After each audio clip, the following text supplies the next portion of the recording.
If I can be honest, I'm not a synth guy. I mean, filters, LFOs, oscillators, I know what's up. MIDI CC, I'm still getting my bearings with, and Logic's MIDI environment, yeah, I'd rather not. I mean, synthesis is the part of the music creation process where I'm polite and I wave hello, but I just keep walking. But a while ago, Novation sent me the Peak hardware synth. And much to my surprise, I've been having a great time learning about synthesis with a hardware instrument. Even more surprising to me is how easy it is to integrate your hardware instruments in Logic Pro. I mean, embarrassingly easy. So a quick heads up, Novation is sponsoring today's video, so thanks so much for that.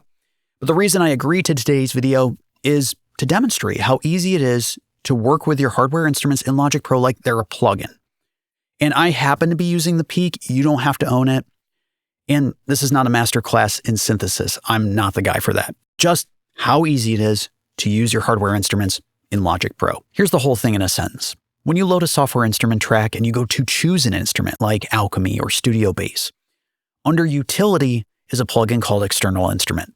And that's the key to piping in your outboard instruments into Logic Pro as if it were just another piece of software. From there, Logic Pro sends any MIDI data, notes you perform, or notes that are on the track lane itself out to the hardware. And then the audio's piped right back in onto the same instrument track. And this is what makes it so simple as opposed to a mess routing. So let's build exactly that. It's going to come down to two connections, MIDI out to the Peak and audio back into Logic. We're going to start with MIDI because without it, the Peak won't make a sound. Now, depending on your hardware, you might actually have a couple different options. In the case of the Peak, I can connect the Peak directly to my Mac using a single USB cable. And MIDI information will freely flow in both directions, from Logic Pro to the hardware and the hardware back to Logic Pro. It's a once and done. And if your device can be connected via USB, you're golden. You have no need for a separate MIDI interface or to use the MIDI connections on your device. But many hardware instruments out there don't have USB, so they will need to reach Logic through a MIDI interface. But the good news is that you may not need a separate MIDI interface or device at all. All you have to do is check the back of your audio interface that you currently own and see if there are MIDI ports, because if there are, you're good. In this case, what you'll need at a bare minimum is a dedicated MIDI cable, a MIDI output on your audio interface or MIDI interface, and a MIDI input on the hardware itself. And this is the signal flow every time you're working with MIDI. You connect the MIDI output of a device to the MIDI input of the other device. So in this case, I'm connecting the MIDI output of my Scarlett 18920, which Focusrite hooked me up with, to the MIDI input of the Novation Peak. And if your device also has a MIDI output, in this case the Peak does, I can connect the MIDI out of the Peak to the MIDI in of the Scarlett. And this way, once again, I can get bi-directional communication going from both Logic Pro to the hardware and the hardware back to Logic Pro. But again, at a bare minimum, you just need the ability to get MIDI information out of Logic Pro, out of the output of your interface to the input of the hardware instrument. At first, it seems kind of counterintuitive, right? You have this hardware device with a MIDI input, and you have your audio interface with a MIDI input. Same label, why not connect them? But it actually makes way more sense the other way because you're trying to send MIDI information out of a device into the other. So from an output to an input. But with all of this connected, let's now go to the external instrument plugin in Logic Pro and choose the correct MIDI destination. And by MIDI destination, we just mean what's the MIDI device you want to work with. Because the Peak can connect to my Mac via USB, I can choose the Peak. Or if I'm using the MIDI ports on the Peak instead of the USB port, I would choose my Scarlett device because that's what's operating as the MIDI interface or the go-between Logic Pro and my hardware synth. With the MIDI destination set, let me play a couple notes on my Novation Launchpad so you can see that the Peak is reacting to the notes that I play on the controller. All right, we have action on the Peak when I press on my controller, so we're all good on the MIDI setup. Next, we got to be able to hear the instrument in Logic Pro, or this is pointless. This is a dead simple affair. All you have to do is connect the audio outputs of your hardware instrument to the inputs of your audio interface, and then set that audio input in the external instrument plugin. In my case, I'm going to connect the left and right outputs of the Peak to inputs 1 and 2 of my Scarlett 18920. And then in the external instrument plugin, I will select under audio input, inputs 1 and 2. And now if I play some notes on my controller, and there you go, I'm able to play my hardware synth, the Novation Peak, as if it were a software instrument in Logic Pro. I'm able to record a performance, hear the performance play back through the hardware, tweak the synth as I'm listening. It's the best of all worlds. Lastly, you may have noticed a couple other options here in the external instrument plugin, like MIDI channel, which is directly beneath the MIDI destination.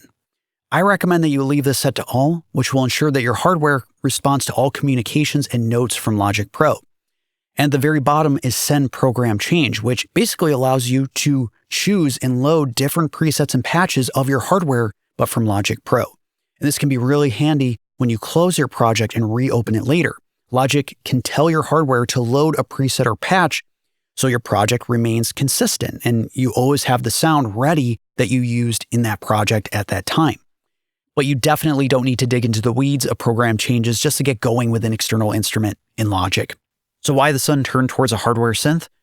Honestly, it's just the season I'm in. Lately, I want to reach out and actually touch the controls that I'm using, whether it be outboard gear, control surfaces, or in this case, the Peak. Less clicking around with the mouse and more my hands on the actual controls. And to be clear, I'm not knocking the synths that come with Logic Pro because they're awesome.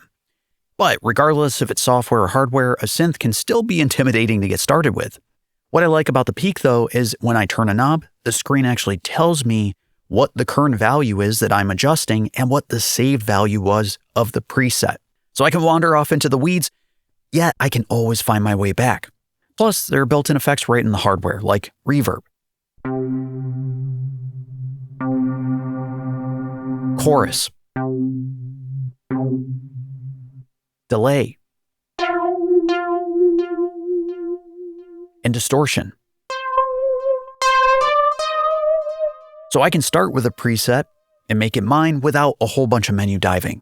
But if I want to go deeper, this thing can go plenty deep. And of course, I'm using the Launchpad from Novation to control the Peak synth through Logic Pro. And the Launchpad is how I can play this thing at all. Note mode lets me set a key and scale, and it lights up the notes on the different pads that are part of that key and scale. So I'm not hunting around for wrong notes, they're just not lit up. But they are still there. It's kind of the same thinking around the Peak. I can explore without completely going off the rails. And the grid itself does something a keyboard can't. The layout hands me voicings or chords that my fingers just wouldn't have found otherwise. Half the ideas are just accidents. And the Launchpad has polyphonic aftertouch, so I can lean into a note inside of a chord and only that voice moves. I mean, that's real expression from a grid of pads. Also, if you're one to use multiple controllers to control different hardware instruments or software instruments or both simultaneously, Logic actually lets you lock each controller to its own track. You just go to the MIDI input dropdown in the track inspector for each track. So the Launchpad could play the Peak,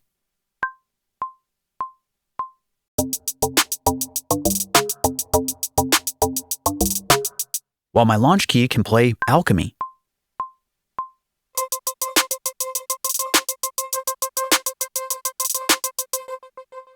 Obviously, you can see how easy it is to integrate your hardware instruments in Logic Pro, but really important detail is right now, the sound that you're hearing only exists while the Peak is plugged in and powered on.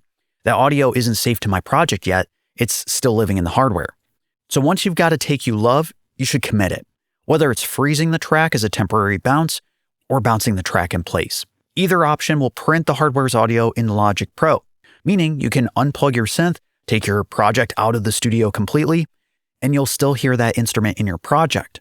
And one thing you don't have to worry about here is latency. You would think sending audio out of the computer into your hardware instrument back into Logic Pro would throw the timing off, but because the audio returns through the external instrument plugin, Logic compensates for that round-trip latency automatically. What you record lands in time, so you don't have to worry about a thing. So that's it. That's how easy it is to bring external instruments in Logic. Like I said at the top of this video, synthesis was just a room that I waved at and walked past. But these days, it's a room I'm hanging out in. So thanks again to Novation for the Peak, the Launchpad, for the launch key, and for sponsoring this video. So what I want to know now is, what external instruments have you been meaning to use in Logic Pro? Let me know in the comments below, because that to me is what Logic Pro is all about. It's the hub. It's where everything comes to play.